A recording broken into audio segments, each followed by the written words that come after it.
Haven't seen you forever. I want to True. say hello and let me tell you how excited I am tonight.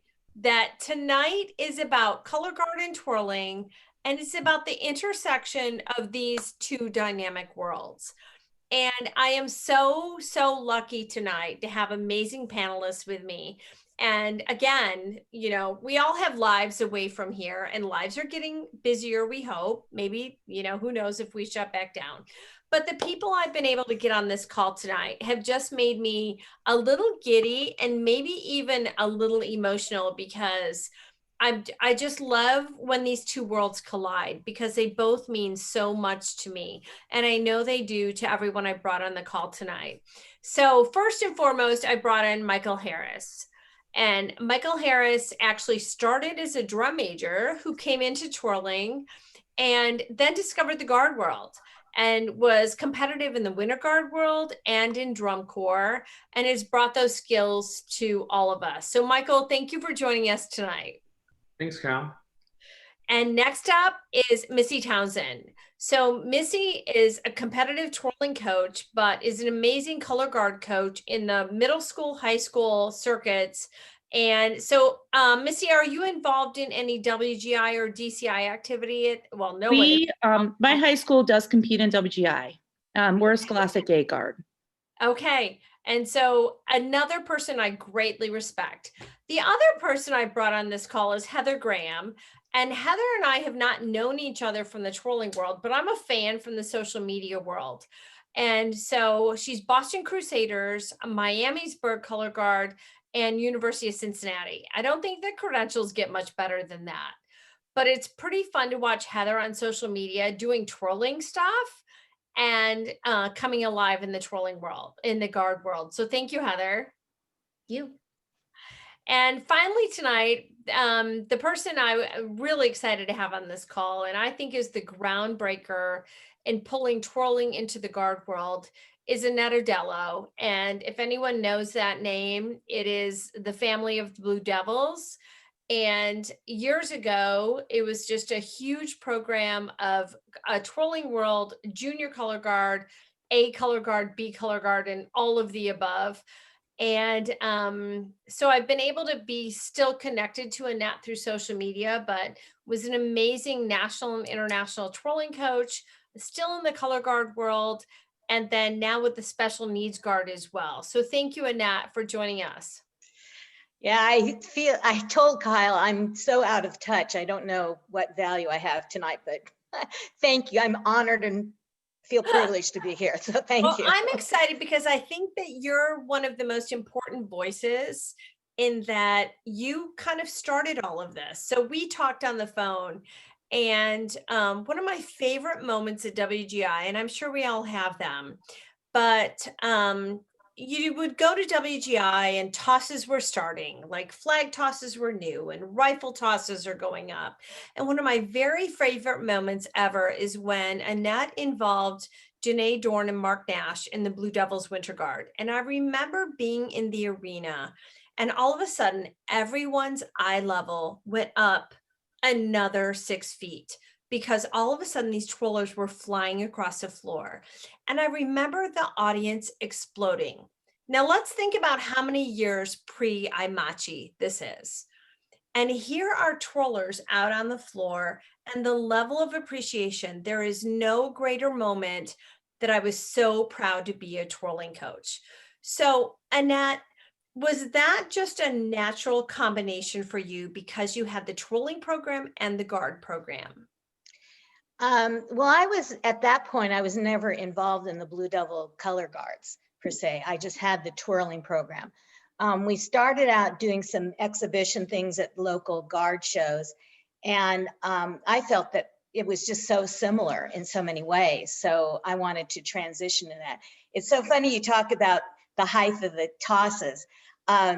When we were in gyms and warming up, we were never in high facilities. So like Janae's triple illusion, she couldn't ever do. So my other staff members had never seen her do it. So they're standing there at Dayton in that aisleway. And when her toss went up, they literally, Dave Gibbs, TJ Duchette, which some of you might know their names, backs are against the wall and they're sliding down onto the floor because they had never seen her do that. And they just absolutely were having a heart attack about it. It was just, and all I remember is saying to Dave Gibbs is, I'm not taking my eyes off the guard. I'll deal with you when they're done.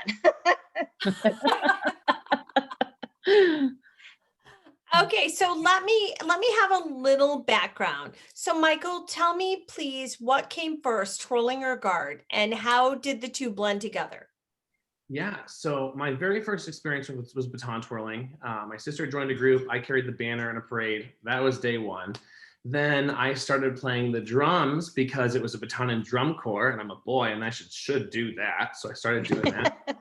And then that lasted for a couple of years, but then there were batons all over the house. My sister started teaching me stuff. I wanted to do a 1 turn 2 and a thumb flip the right way. And fast forward a little bit, I got, this was pre-high school. This is like 7th and 8th grade, joined another group. They started helping us.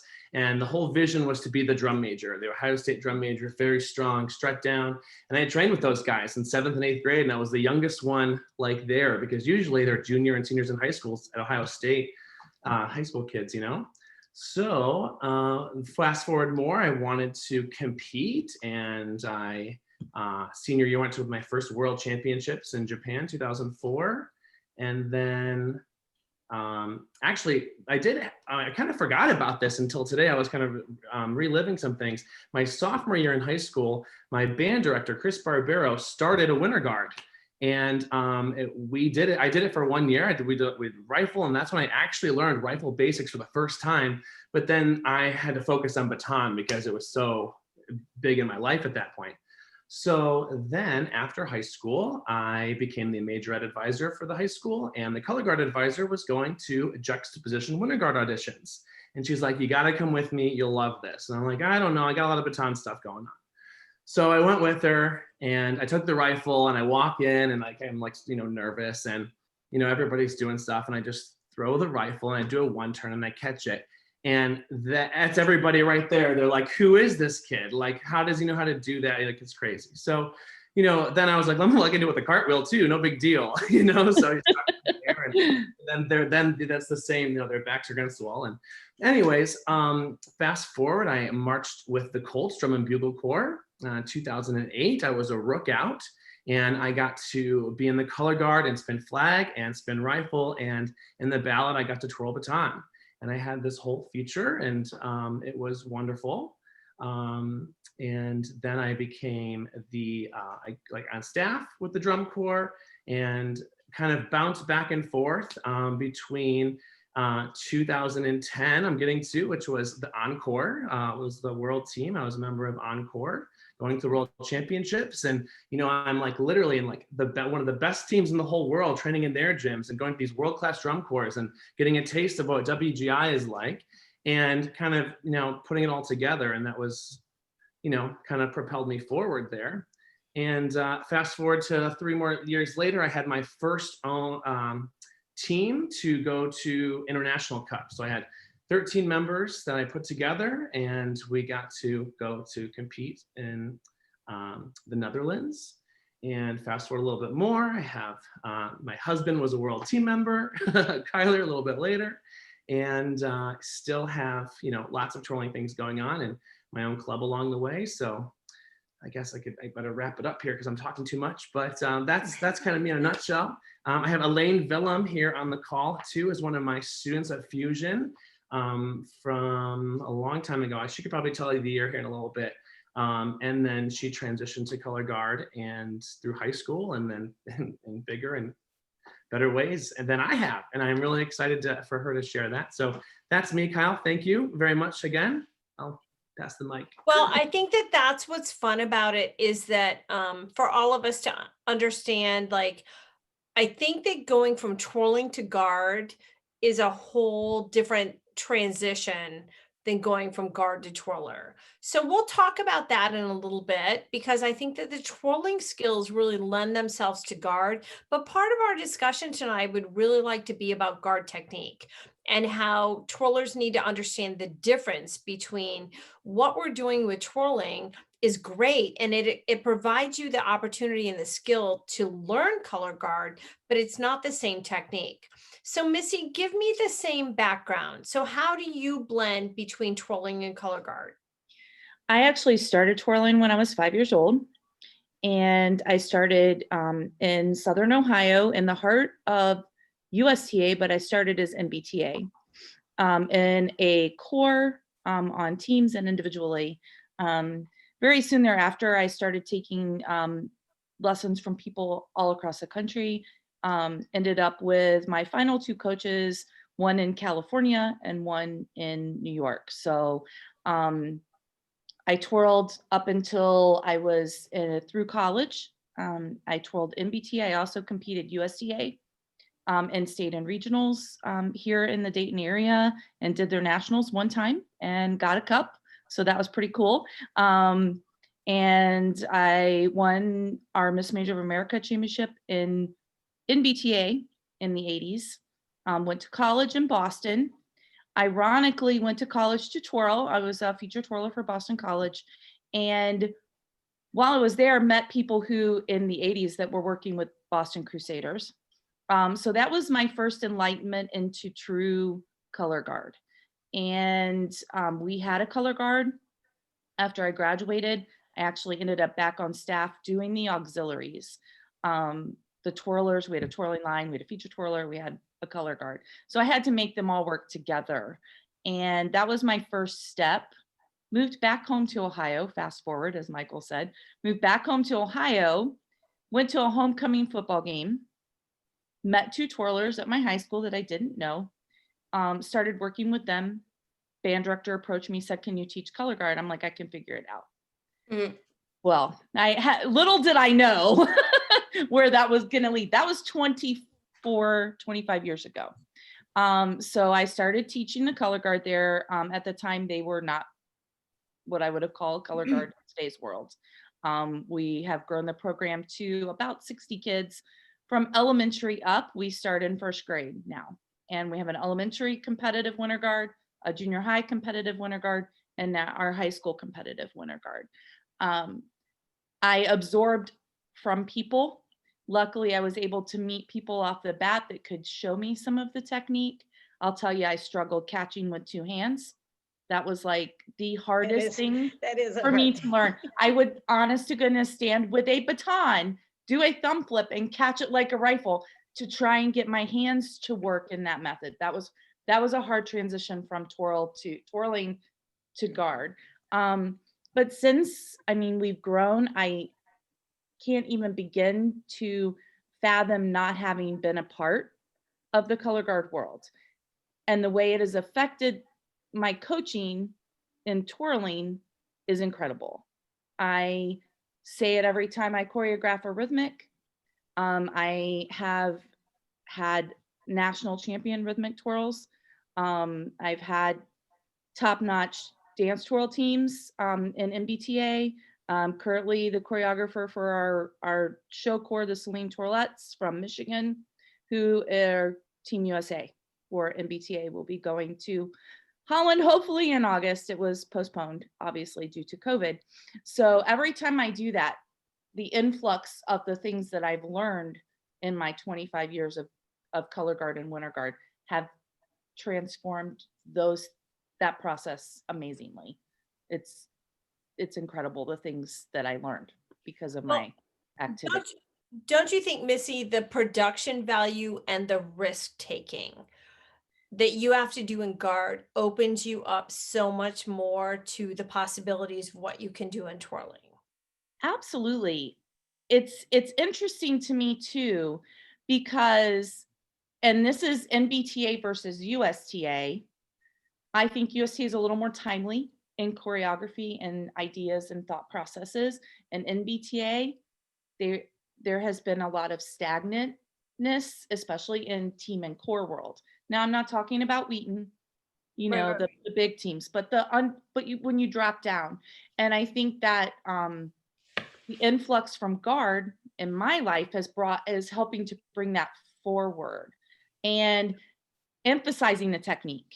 You know, I was always taught technique in twirling, but because of the specificness of that in guard, it's created a different eye to the twirling world as well. Does that make sense? Okay, all right. Yeah. So Heather, give Yes. me your background as far as did you start in twirling? Uh-huh. How did guard come into it? And how did the two work together? Okay, so I'm from Milwaukee, Wisconsin. I saw the Daily Debutantes in 4th of July parade way back when I was 3 years old, and I loved it right away. I jumped into MBTA very quickly. I was competing at AYOP, I think, when I was twirling age 5. I always was getting second to Kristen Scully, which I was like elated about, obviously. She was a fabulous twirler, and she actually got into the color guard world a little bit too, and so did Lacey Sucker Anderson, who are all many of my friends from my twirling So did career. Harley Dale. Being from Wisconsin, yes, Dale White judges us at MIPA championships all the time, and I feel like he's speaking my language because obviously he is speaking my language. So I twirled for 15 years until I was 17. I did compete with the Daily Debutantes, and I was Leprechaun for many, many years. Speaking of the sameness of doing things over and over again, obviously with what the Debs do many years, they're not changing the routines all too much. And like, that was what I grew up on. And that was what I knew of teen, you know. I absolutely loved it. My time was very fun. Being from Wisconsin is like obviously not huge in the twirling world, but it was fun just to be an advanced twirler and also get to compete by myself. Missy was my judge frequently at many Midwest competitions and AYOP. So then when I was 12, I randomly got asked to join Color Guard by someone who used to babysit me as a child. And I was like, okay, sure, I'll come. And by the time that was my 8th grade year, by the time I was a freshman, I was writing because, as you can imagine, Color Guard in Wisconsin also is not very large. I competed in a regional A Color Guard in 8th grade, and I knew from that moment I liked Color Guard more than baton twirling, specifically because of the team atmosphere that I felt at Color Guard, and the individuality, because being the twirler, you had all these other skills above other people because you were a twirler in the Color Guard now. So I did 5 years in high school, and I did not want to do drum corps. I hated being outside. I thought it was very, very hot. And I was pounding the pavement in the AYOP parking lot for many years with the Debs too. So I was like, I don't know if I can imagine being outside for that many days, but I did do competitive winter guard, an A-class winter guard from Wisconsin for many, many years.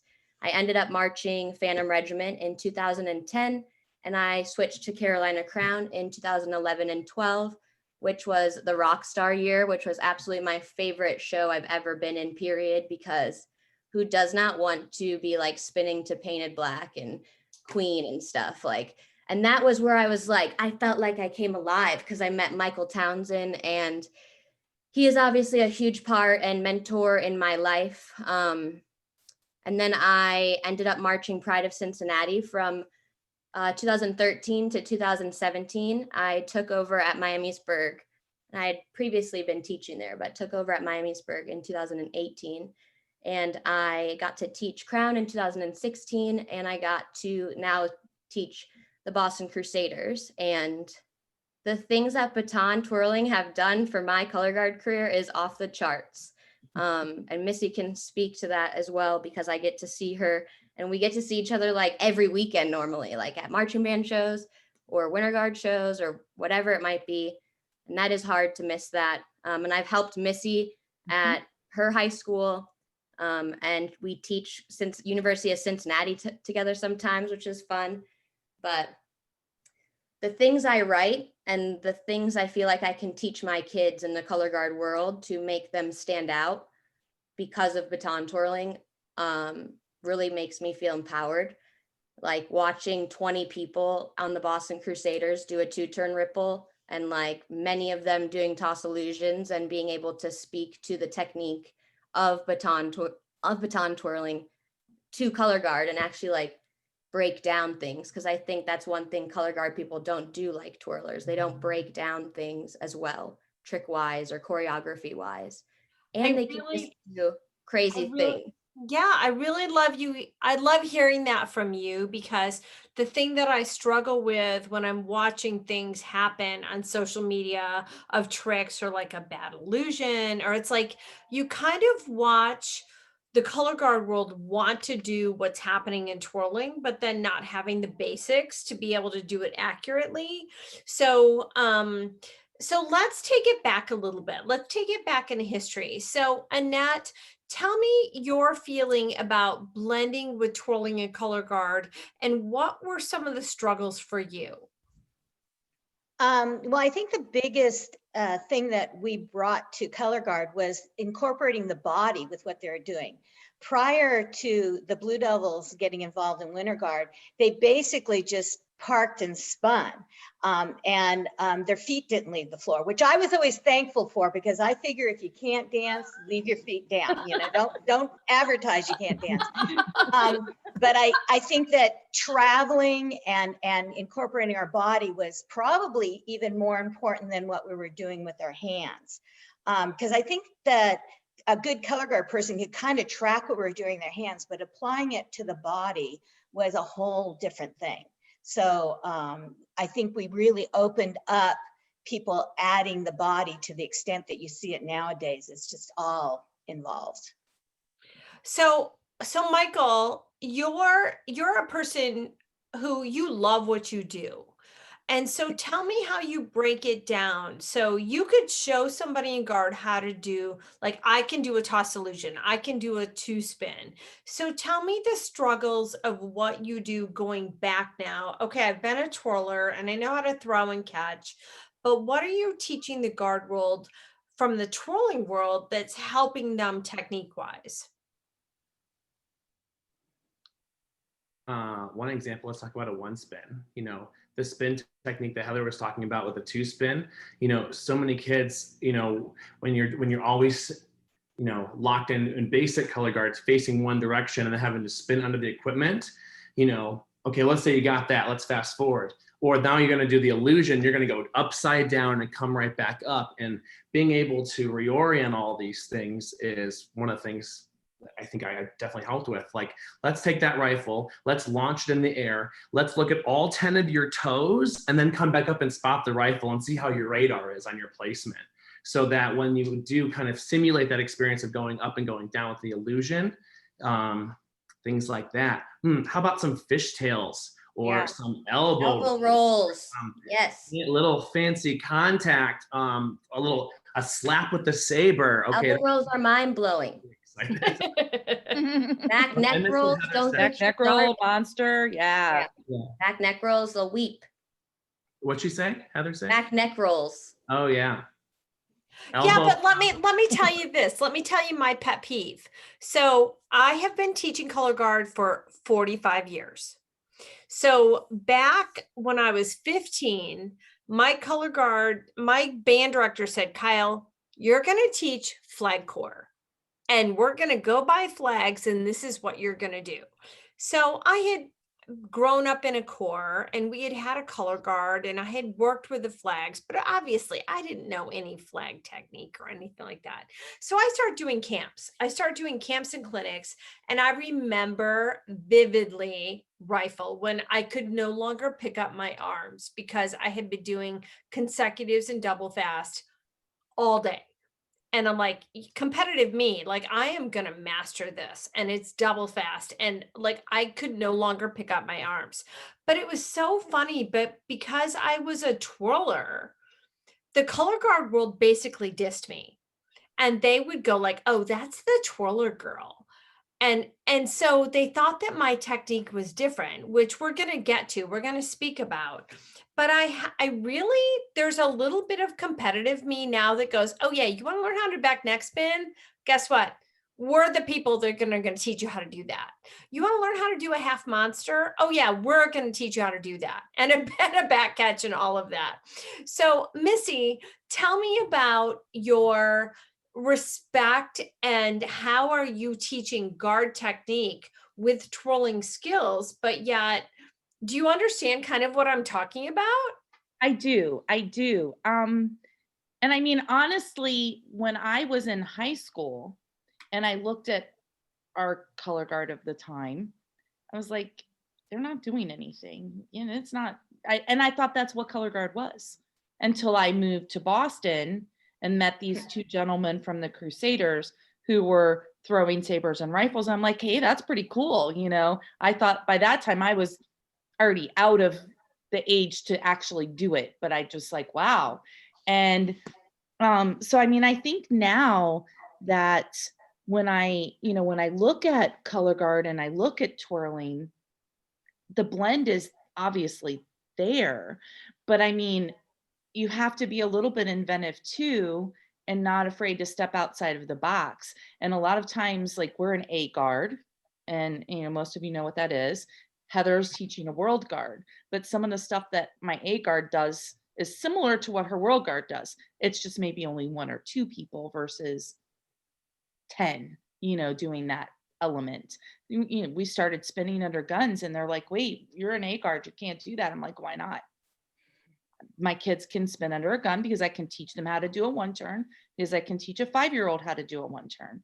So, it's a matter of making sure they're doing the technique, that they've got their dip, they're locking it, they're releasing, the release points are the same, but they're not turning too soon and they're not throwing their head back, Michael, right? They're keeping their head down and, not looking at toes, because I was thinking about that. That's a pretty cool idea with the illusion, but that they're turning around and then they're able to catch with 2 hands and not catch with 1 hand like a twirler would do. So rolls, same thing. It's body orientation. But I think that's something that color guard made me think more about the body orientation of a roll than twirling did. Yeah. If Yeah. that makes sense. Okay. Well, I know Kyle, that I think Elaine had to- I think what you were alluding to when we were doing twirlers in the winter guard, we didn't get a lot of credit sometimes from the judges because they're twirlers. Like, they came out of the womb doing this. I mean, these people trained hard to learn this, and it was just like a given that they could do these things because they were twirlers. So from a competitive standpoint, it sometimes hurt us, which was kind of defeating. Yeah, I think that might be true too. Yeah. So just lack of knowledge. So I know Elaine has to leave the call pretty quick, and she transitioned from twirling to color guard. So real quick, Elaine, I want to ask you about what were some intricacies that you have acquired in guard that if we want to talk about twirlers going into guard, because that's been my frustration, is that like the tosses are different, the catches are different. What are the disciplines you had to learn in the core situation? And go ahead and unmute yourself when you're ready. Yeah, I think so. When I was first exposed to color guard, it was because I wanted to twirl with the high school band, and they did 2 shows, and the band director was basically like, I don't care what you do for the football show, because I was the only twirler. I just like kind of emailed him, was like, hey, I'm a twirler, like, can I join the band? But they did a separate competition show, and he was like, can you do guard for that? So I was like, okay, I guess so. And I remember trying to learn rifle, and I couldn't do consecutives because I kept wanting to do, like, I was so used to doing consecutive backhand flips and batons. So I kept trying to spin the rifle like this. So I really so it started there, but really in drum corps, I really learned a lot more about isolating different parts of my body and like having, like, thinking about specific muscles that I had to use. Cause I feel like when I was a twirler, I would just watch someone do it and then I would try it and then like they'd try to tell me what I wasn't doing. But I feel like the drum corps and color guard world really taught me how to focus on a specific muscle and how each muscle and each body part is working in tandem, and like really be able to like self-analyze like what needs to happen to be successful. And like I just feel, yeah, like I'm kind of rambling. That's kind of it. Really helped me No, learn I how think to that's isolate really things. relevant. Yes. Yeah. Okay, so Heather, let us transition that. So say you're going to get a twirler in your guard. What are some of the common deficiencies that you have to work on, even though they might come with gifts that the normal non-experienced person would come with? What do you have to usually work on with twirlers physiologically and from a sociological standpoint? Well, that is happened. I have a baton twirler right now in my color guard that Missy teaches. Her name is Gwen. And I think she runs into the same type of problems. And Gwen did color guard kind of at the same time she was starting to do twirling. So she was lucky to be doing both since Miamisburg starts so young. But my problem, and I think twirler's problem in general, is we're so upright and we're on our toes and we're really tight and everything is flat and we're not slicing 45s and we're on pattern or we're going to get, penalties. And it's like, I love twirling because color guard people don't understand that the small flips are so easily out of your hands too, because twirling is so much more nimble. But color guard is so much more precise in catching things. So I think that I had to learn that there's like a forced arch that you like actually sink low and like can use your hips and kind of make it like sensual at moments, because only in rhythmic twirl are you ever going to like really express yourself, because in strut I always felt like too, like, yes, you have that moment of breath, but you only have 2 minutes. So you better start leaping and turning and jumping and illusioning. But in color guard, you have those moments where like you have 6 minutes instead. So it's okay for us to like sink into the split slowly and then like start spinning fast again. And for me, I've been able to incorporate double saber the last couple years at Miamisburg. And I think that Missy was doing double rifle for a while and nobody really like understood what that meant. I really think that was a problem. She was spinning double rifle and no one was like, holy, like, come on. We did get a couple comments on judges. It was kind of funny. But like finally, word, I was like, whoa.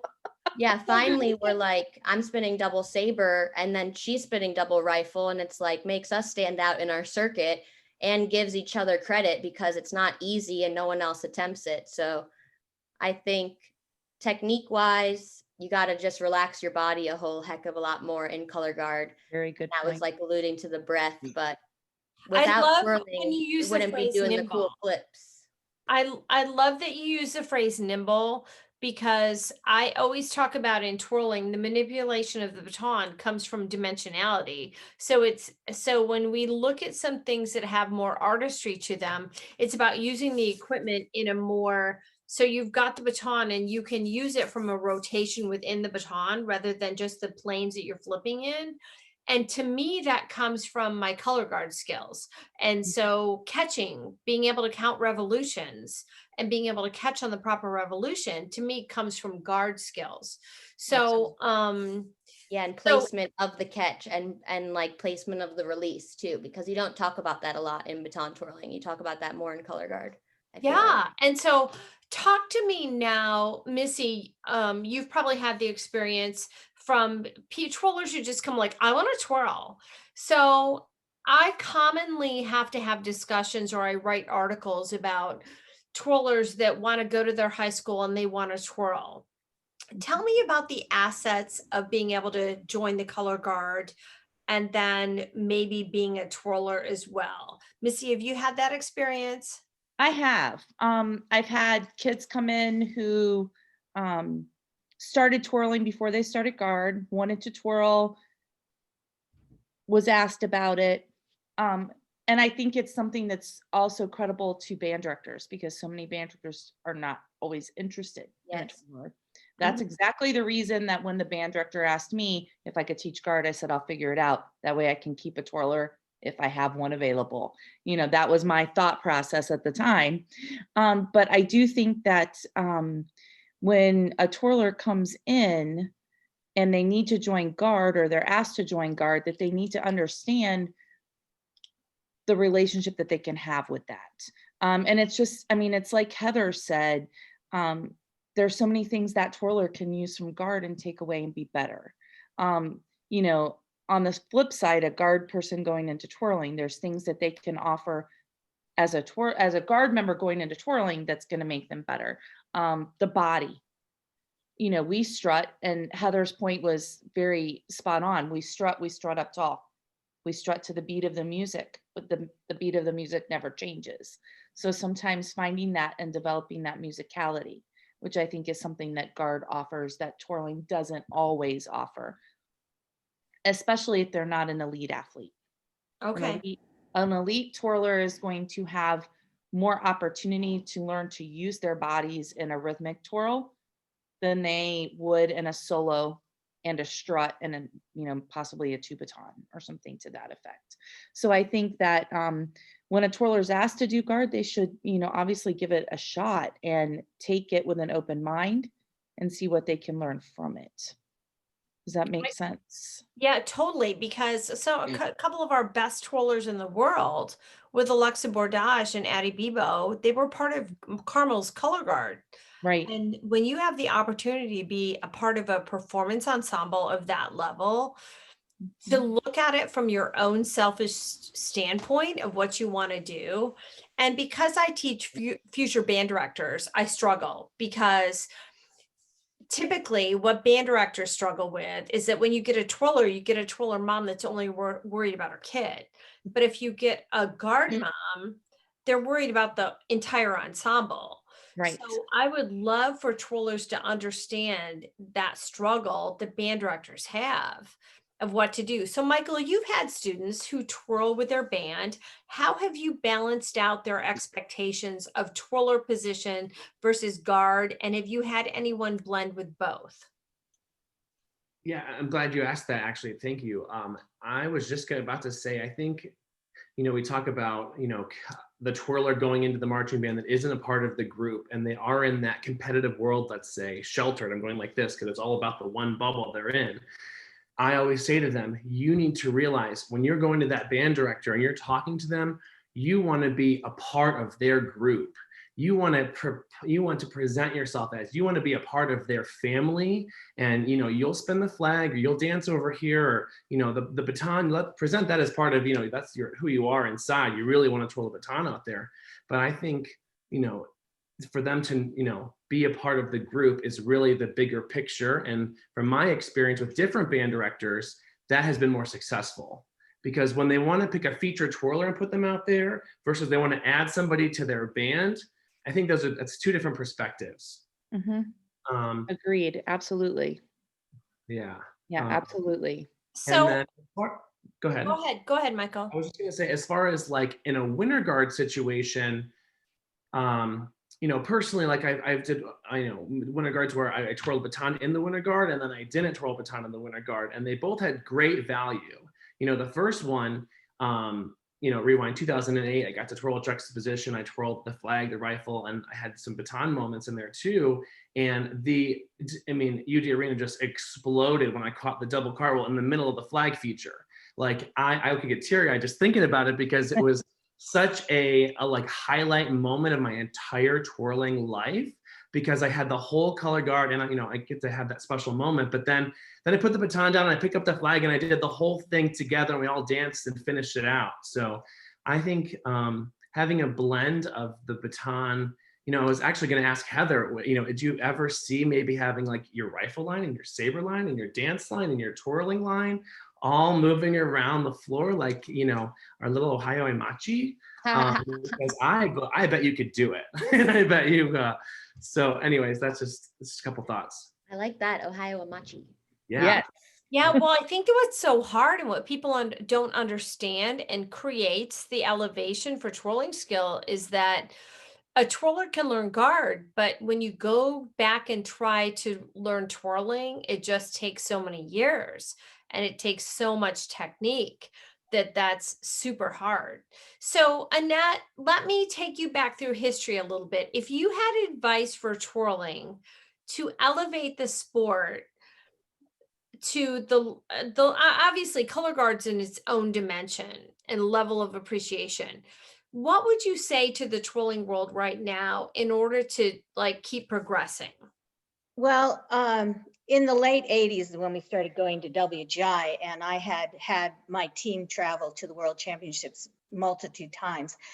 But the kids, we were doing both, and they really were not as interested in going to the twirling competitions because people didn't pay attention to them in the same way. And I don't know what's happening in your circuits, but in our circuit, you don't go in and out during a guard's performance. Those doors are shut and people are paying attention to you. And that was an attraction, the audience reaction to them that they weren't getting at twirling competitions. And that became the dilemma with me. And the kids just didn't want to go to the twirling contest. They got a lot more energy from the audience and the performance when they went to a guard show. That's really good. That's, It's totally that's an true. interesting concept. Very true. I Yeah. agree. Mhm. It's like totally, when my well, school was- don't you think it's like twirlers don't appreciate twirlers? But Well, yeah. I mean, that was like the first couple of years that we were in, I think it was called the open class. Then it was now the world class. I mean, we got the biggest standing ovation from finals. We weren't the winner, but just the admiration from the audience and stuff. And we all felt like winners. And at that point in time, my attraction to Winter Guard was everybody was so unique. Nobody was trying to do what the Guard did last year that won. Everybody was encouraged to be themselves. I've seen that really change in Color Guard. It's become, to me, much more like twirling, that it's much easier to judge when everybody's an apple than when you throw in the darn orange, and then it makes it really hard. But to me, and the thing is, I was not a competitive twirler. I started at 4 years old. I was the little mascot. And then when I got older, I was actually the drum major for our drum and bell corps. I never marched in the drum and bugle corps because they started when I was too old. So none of this stuff, I never twirled with another human. I mean, I learned everything the hard way. There was a lot of people in Blue Devils around me. I mean, I went to the Blue Devil A Corps Color Guard rehearsals in the 70s to teach them neck rolls because their staff knew that that was a valuable thing. So, I mean, that was way beyond, you know, what anybody thought of doing then. So it's just been a unique thing, but it really kind of got pulled away from twirling because the kids just didn't get the same benefit from it. okay, I think that that's what, and that's such a statement on that the score really doesn't matter. It matters how you feel when you leave the floor. And Oh, that yeah. sense of appreciation when you're leaving the floor, and the sense of community. So I appreciate hearing your voice from that because I think that people can learn from that. So Missy, if you were going to, how do you encourage your twirlers to do guard, or vice versa? How do we grow twirling from these guard kids that are amazingly talented? So how are you blending those worlds, and how do you encourage both? Sometimes it does get complicated if someone becomes very competitive in twirling because the time constraints, the seasons intercede to where it's sometimes complicated to do both. In the little area that I live in here in Franklin, I have lots of young girls that twirl, but they also do guard. In my high school, I've always required my twirler or twirlers to be a part of the color guard and the winter guard at one point or time. Depending upon their level, they might twirl for pregame and do guard for halftime. If they're an accomplished twirler, they might twirl for a song during halftime, but jump onto a rifle or a flag during another portion of the show. So for me, that's worked really well. I've also found here, like I said, in the small community that I live in, sometimes those kids take a year or two of twirling lessons and they don't maybe get extremely competitive in twirling, but it helps them to be more competitive in the guard world. It allows them to be stronger there. I've had a few of my strong competitive girls join guards, but they always were able to balance. Harley Dell marched in New Alliance for us for a couple of years when we did an independent guard, and she was highly competitive at the time and lived in Virginia, and we were in Ohio. So she would travel in and travel out. But it was really cool to see what she brought to the table in that, and what it also in turn gave her, because she was always a team player. And I think that is something that's really important with guard. But then I see it in working with a Cor and Celine. That is a very family oriented program. Like our program is very family oriented as a guard here. So they're very similar. I think when you get individual twirlers that don't always have that around them, it makes it a little more complicated for them to be involved. Okay. If that makes sense. So Heather, Pet peeve on twirlers that come to you technically that you need to correct with them from flag, rifle, or saber. I think that would just be taking your body off center in general, like I said earlier, of just being upright and doing everything upright. Personally, for me, I never had problem catching with two hands at the same time. I would usually catch in plie though, probably just to be like, oh, that's crazy to do something different like that. But I also taught myself all of the basics on the left hand, and I would teach myself just like random snippets from people's shows that I enjoyed. So going to WGI in 2005, I think the technique portion of just allowing yourself to have that breath and release and go off center and take risks of like, you can go into this deep lunge and you can add a little bit more personality to your performance, because twirling is not as many emotions. So it's nice to be able to like change your face and delay your head, and not that you don't have those freedoms, but not so much in strut and solo. So I like your conversation about breath and about posture and alignment. So, so favorite trick that you're most proud of when you're able to show something on social media, what is the skill you're most thankful that you have? a good illusion, I think. Everybody always comments, oh, you must be a twirler. I'm like, I just square those toes to the end zone, guys. Just No, isn't that so funny? And it's like, splits, like it's easy once you think about it. I cringe. I just cringe on social media so much when I see people doing these toss illusions. Like, your hip is gone. Like, you're going to be so messed up until you learn this correctly. So I really wish that they all would. I'm going to open this to the gallery in case we have anyone that wants to ask any questions. So I know we've got some Colorguard people on here that have been twirlers that went to Colorguard. So Maddie, do you have any questions for anyone? And tell us about your background and how you went to Colorguard. If you want to unmute yourself, Maddie, if you're still there. Hi, my name is Maddie, and I twirl for Team Dynamite, and it used to be called South Florida Dynamics. And I just started Colorguard this year at Spanish River in Boca Raton. So what has been easy for you because of twirling?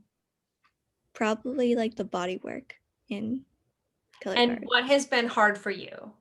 Definitely catching with two hands, because I always try to catch with one hand. Yeah. And so what's your favorite piece of equipment? Saber. Yeah. Okay. So do you like the intricacy of it? Or does it, because it feels like baton?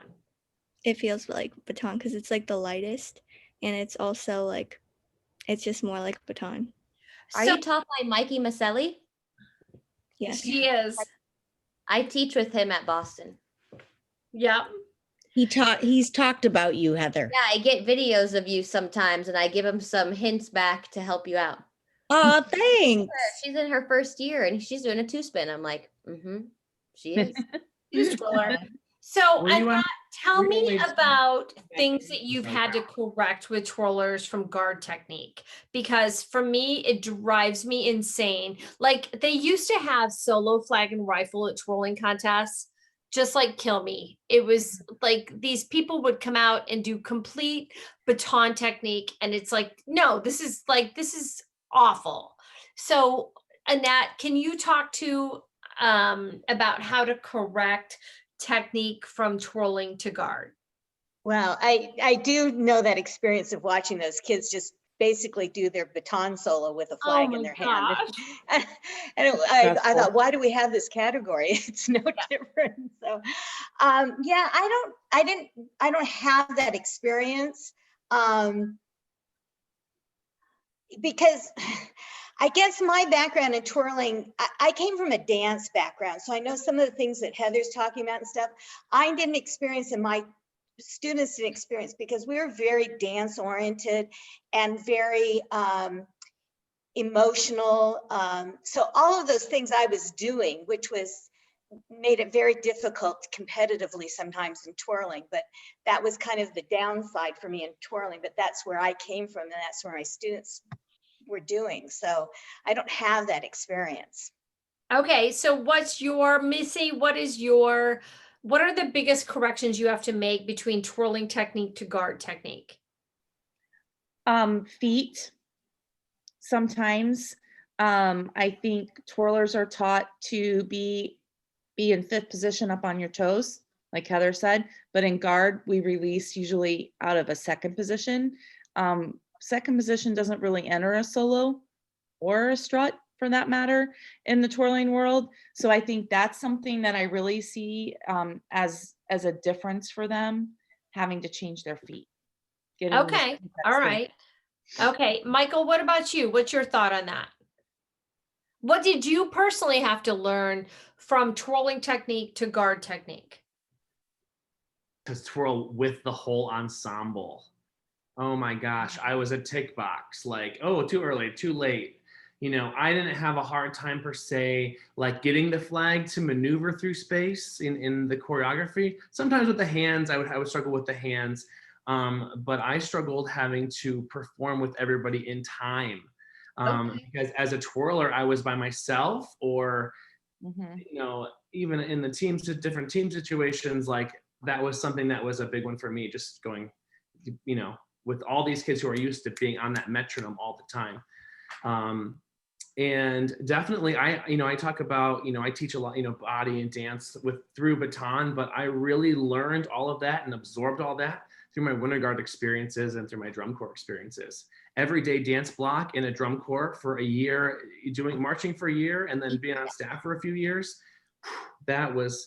Those are the things that I really truly cherish and want to go back and absorb more and pick up more. And oh gosh, yeah. You were talking about other pet peeves a little bit ago, and so many people who are really big in baton or really, really big in Winter Guard or drum corps, and they don't know about the other world. They kind of brush it off a little bit. I'm like, no, you don't understand. And then, we do, because we kind of see the light of both lights. Absolutely. Been in the world championship arenas and watched the top teams in the world get 10s. And we've been in UD Arena and watched all the guns go up and all the guns go down. And the energy that blows you out of your seats is not the same as it is always in baton, So there's just so much passion in both sides. I hope that someday there's a little bit more imachis out there that can kind of bring all that together. And just another thought from this is, it would be great if we all put our heads together and we wrote a book on how to teach baton twirling to color guard people. If we could explain it in, this is how you hold it, right flat, all the things with the baton, or with other equipment, if we could somehow package it, start with swings and loops, and just a thought. I don't know. No, I love your enthusiasm behind that, because I think that when I'm at Winter Guard, I'm like, oh my gosh, if they could only see, the Japanese group that we all went crazy for in Croatia. If they could only see Imachi as a team, and then we're at Guard and we're like, if only the twirlers could see this. So that's where we see where it all comes together.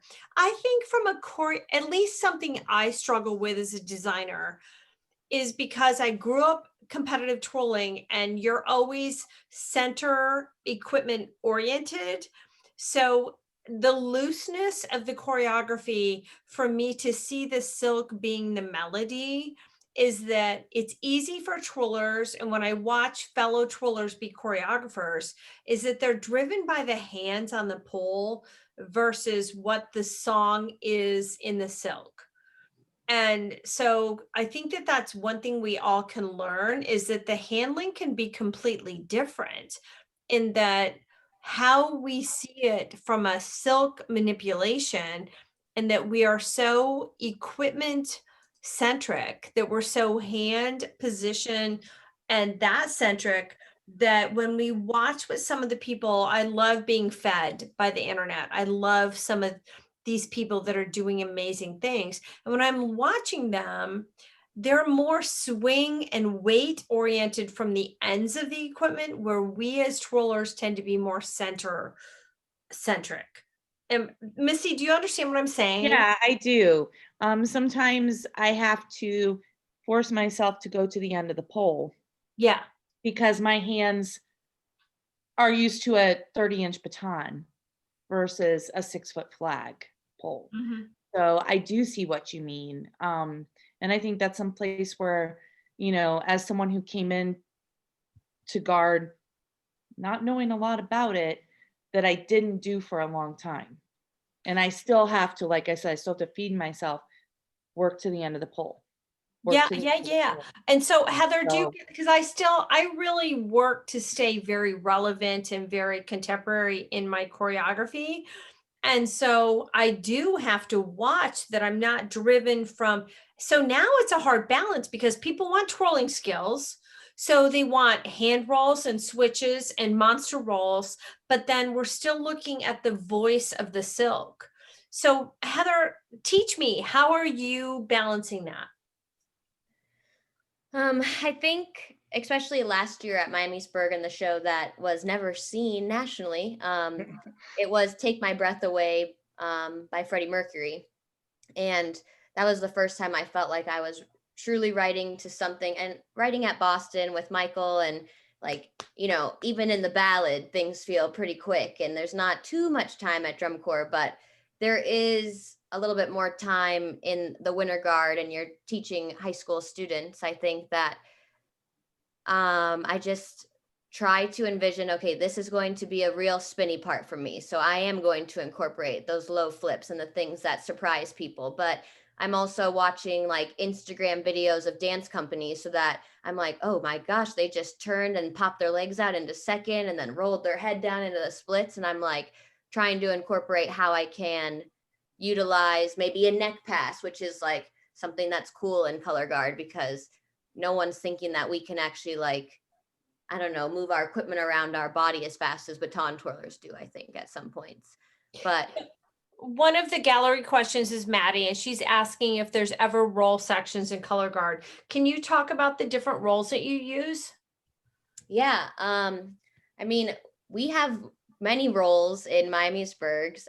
We do the double saber section. So we had a little back roll and a little loop on the top, and we've utilized some of those rolls in Boston Crusaders. So like elbow roll push outs are very fancy. Elbow roll push out, catch behind the back is one that feels great with saber. And I think I just did a tutorial for King Weapons on backwards fishtails just this week. And it took me like 17 minutes to explain backwards fishtails and some exercises you could do with your kids. And like the hardest part, the hardest little thing at the end was backwards fishtails into a fishtail carryover into forward fishtails. And I was like, dang, if people actually could start understanding just backwards fishtails, because even in 2013 at Pride, one of our instructors wrote one backwards fishtail into a cradle, and like 3 of the best weapon kids at Pride just broke down, like so frustrated. And I'm like, okay, listen, just put the other hand on it and feel the groove, and then we can like let go. It's all fine. It's I think those things, like that's what color guard is though, is when you think you're the best in the world and you're in these great groups and you're in wherever, Blue Devils, Boston, Pride, Paramount, any of these groups, you like don't expect to get thrown something new that can easily come from baton twirling skills where you're like, I have no idea what you're doing. And it like frustrates guard people because they're not necessarily used to doing things like that they can't comprehend at all for a little bit. We're used to at least getting it on like the 6th try, but then this is like the 60th try and I'm practicing after practice and I'm like, okay, well, this is a new skill for me then. So I think rolls in general though, if you can do like consecutive elbow rolls and back neck rolls and have like a roll section on saber, it is some of the most mind-blowing things. And it's typically sometimes not even the hardest of rolls, of course. So well, quite honestly, because I coordinate the twirlers with the color guard at my university, quite often when I'm trying to teach something, I break it down with the baton because they Yes, can I see do it tricks with baton so that Absolutely. you can learn 2 turns or toss illusions with baton rather than a rifle. So you're not worried about like breaking your face. You could better. just Yeah, walk the baton away. Yeah. Absolutely. yeah. So that's kind of a little hidden secret for those of us that are both twirlers and color guard, is that I can break it down and show the guard what to do with the baton in a much less scary way than what's going to happen with a baton or a rifle, or with a flag or a rifle. So Michael, same thing as we're kind of coming in here. So what would you tell your twirlers about guard, that sometimes they need to humble themselves to learn from the skill, and what is the benefit of learning what to do with guard? Especially, from a individual solo twirler, it's going into moving with the ensemble, and not just on the floor, I mean off the floor. Your flag bags, you're going to a party, you're going on the bus, you're doing all of those things. And how to jive with that group of people, I think, is just as valuable as catching whatever trick you're doing out there together, and working through all those other obstacles of getting the tarp on and off the floor, or having to load up some crazy props that might not be necessary for the show, or that different things like that. But looking back on some of those experiences, I had the best of friends. And different friend and deeper friend, not deeper, just different, a different experience. Once you're a part of one of those worlds, you can crash on anybody's couch and it's cool. And You're like weird. You're just a lot weirder in color guard. You're really able to make yourself shine. And in twirling, sometimes you're not spending as much time with one another either like that. You're not sleeping on the gym floors with no air conditioning or no heating. Pick which one, which season. So the bonds you create, I think, in color guard are really, really lifelong as well. Well, I always laugh. It's kind of like this year, how weird this year is, and our kids have not had band camp, and they've not had the days that start at 5 a.m. It's the sense of martyrdom that kind of makes you a hero, that we made it through 95 degrees on the pavement, and we unloaded the truck at 5 a.m. And all of those things might really suck in the moment, but they're also the things that sense of martyrdom bonds you. And, we're all getting through the missing of the things. So Annette, from a history standpoint, and with you stepping away from twirling, what are the things that you wish twirlers would know about the color guard world that could maybe help the twirling world grow? Well, I was interested kind of in what Michael and Heather both said. I think with twirling, it's so trick oriented that there's no appreciation from the audience or response from anybody to recognize these tricks, because we're just trying to get in so many tricks so quickly. I always came from, and my staff did too, is how can we create a response from the audience? How can we get a standing ovation? That was the motivation for everything that we did. And that was the goal. And in twirling, that's completely lost.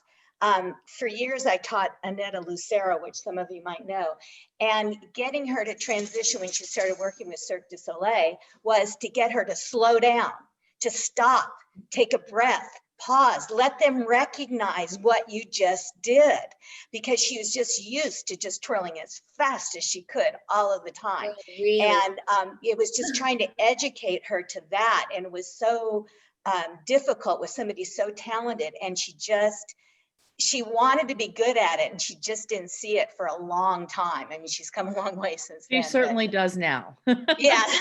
Yes, I get it. We've kind of like evolved in judging, that I do remember the talks about like, give them the moment to appreciate it. Mm-hmm. Let them take a breath and let them appreciate it.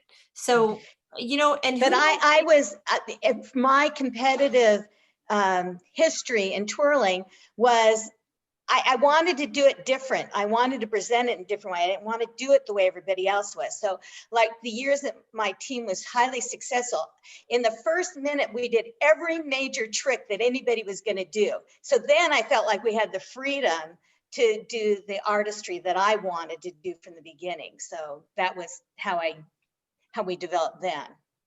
Okay, so if you were going to have any cool trick in color guard that came from twirling, what would be the showstopper trick? Oh God, I have no idea. Color guard has come a lot more like twirling in that the toss is, anytime it goes up, they go crazy. I miss some of the subtleties of guards in the past that did the quiet roll and did a moment. Now it's just all about volume. It's become, I don't know how to say this, it's become the negative thing of twirling has come into color guard. It's just like rapid fire, trick, toss it higher, toss it higher, toss it higher. And I think the impact has been lost. I don't think it's as great as it was. I always kind of joke that we could teach a monkey how to throw it up and flip 3 times. And so for me, it's the subtleties that it's not about the trick fest that could go on. All right. So I am so thankful for all of you. So Michael, your final statement on the blend of twirling and color guard. What are the biggest gifts?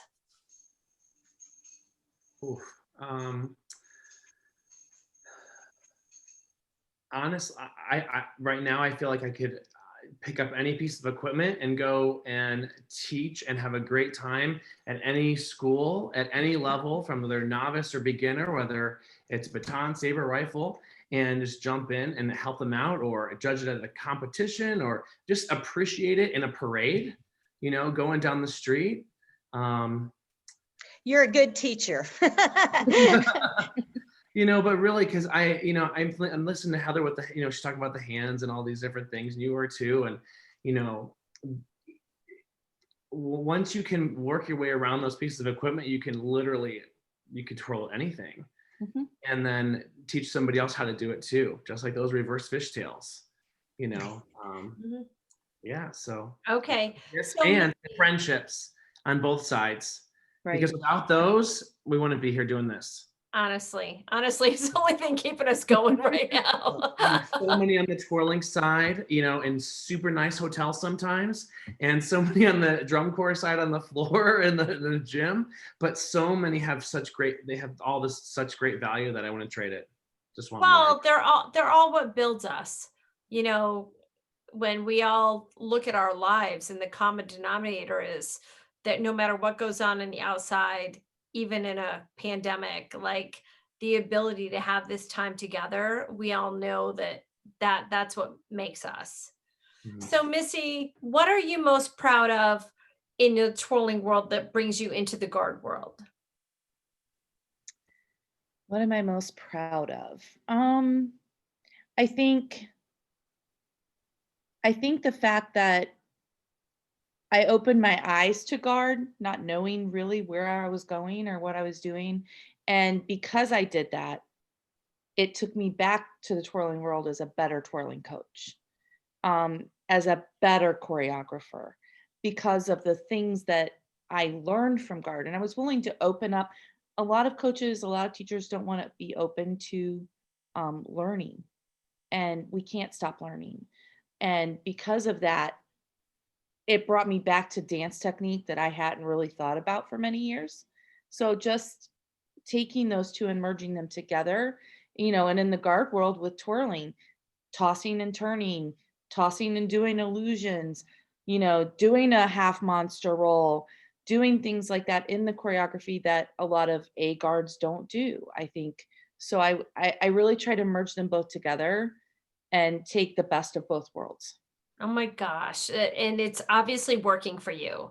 So Heather, if you could go to your guard world and teach them the respect about the twirling world, what are the things that you would say to them about, this is what I bring from the twirling world, and this is what you need to understand?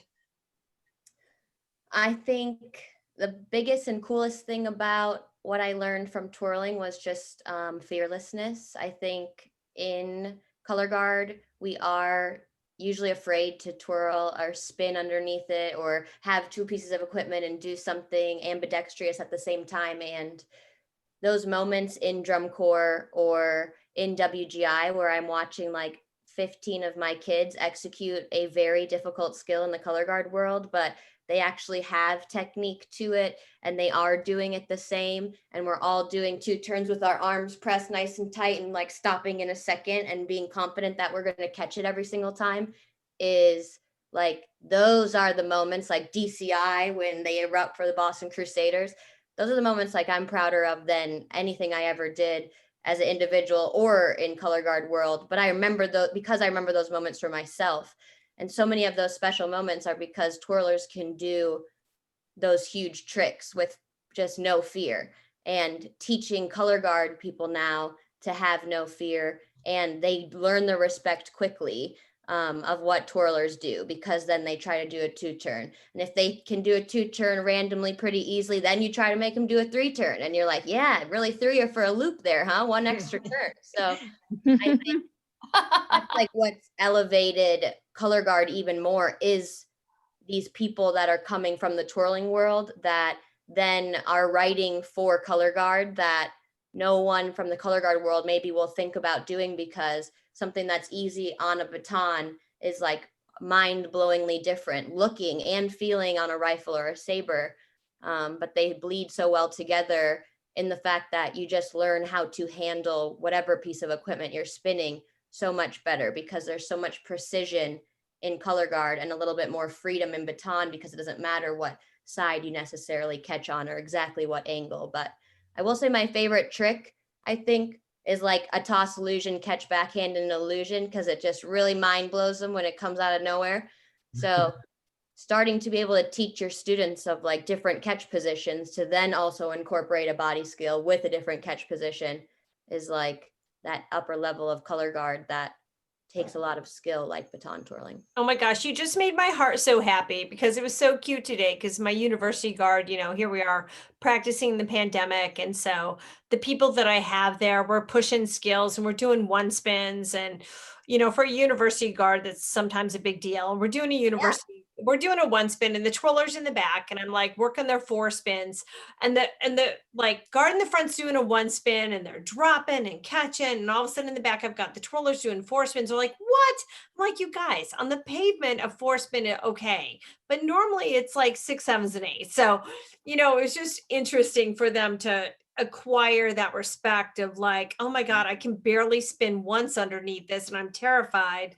And they're like throwing it, and Kyle wants him to spin 5 and 6 times. So, it's pretty fun to work the 2 of them together. So Annette, you're the final person. You're the final question about the things that you could talk to twirlers about from the guard world that you would love them to be able to bring into twirling from a respect, skill, all of appreciation standpoint. Well, I don't know if I'm answering your question, but I mean, twirling is just hard, and it's a dedication. And so many of the kids are working individually and just out there practicing on their own. I mean, I think you learn a dedication that in color guard and drum corps, it's a group dedication. People aren't practicing to that extent outside of those times. So it's a different feeling. I think that's the bonding feeling. But all the years I did twirling, it was always I did the corps and the teams. It always came from that nucleus. They did individual competitions, but we always came from that group thing. So my experience is just so different, I think.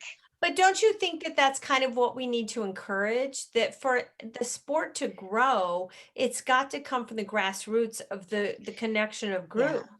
Well, I think with twirling, and again, I'm so out of touch, but it was just hard to do it when you're older, because it becomes a very young person's activity.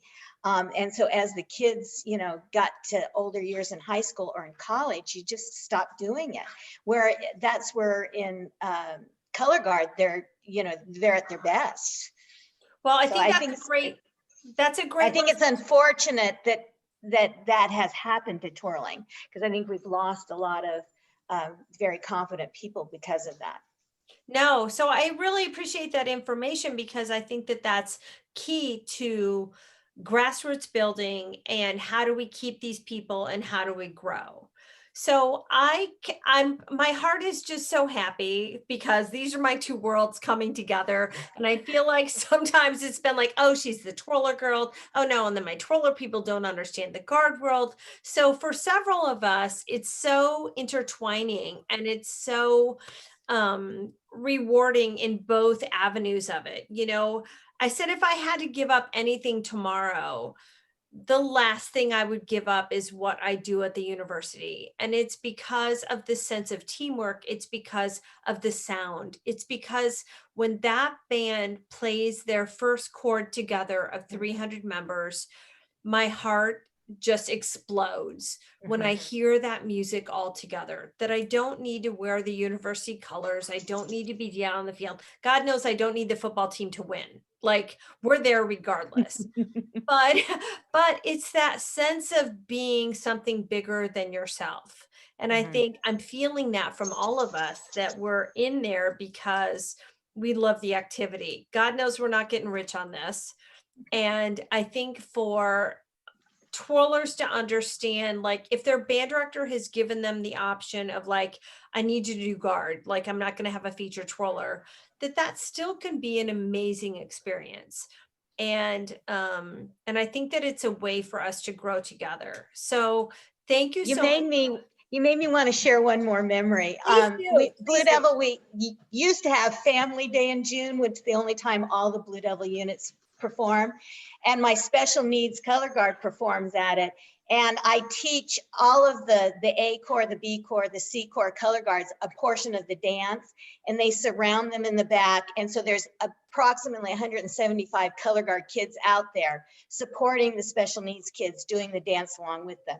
And it's just wonderful. That's it. You're done. You died that day and you're happy, right?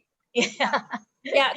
So, and I think that that's also, Annette, like, you've been an amazing example of that. We as twirlers, with the gifts that we have, need to reach out to these special needs kids, because it is such a purpose and is such a sense of belonging. And again, we could die tomorrow. We'll all be great if we know that we did that. So thank you all so much. And thank you. Go out and do great things, continue. And I love you all. And again, nice meeting everyone. Yes, great to meet you. I say this every time, but I miss you all. And you know, I can't wait to hug everybody and see everyone. But if not, soon, let's hope soon. Yeah. All right. Thank you. Have a great week. Bye, everyone. Bye. Thank you so much.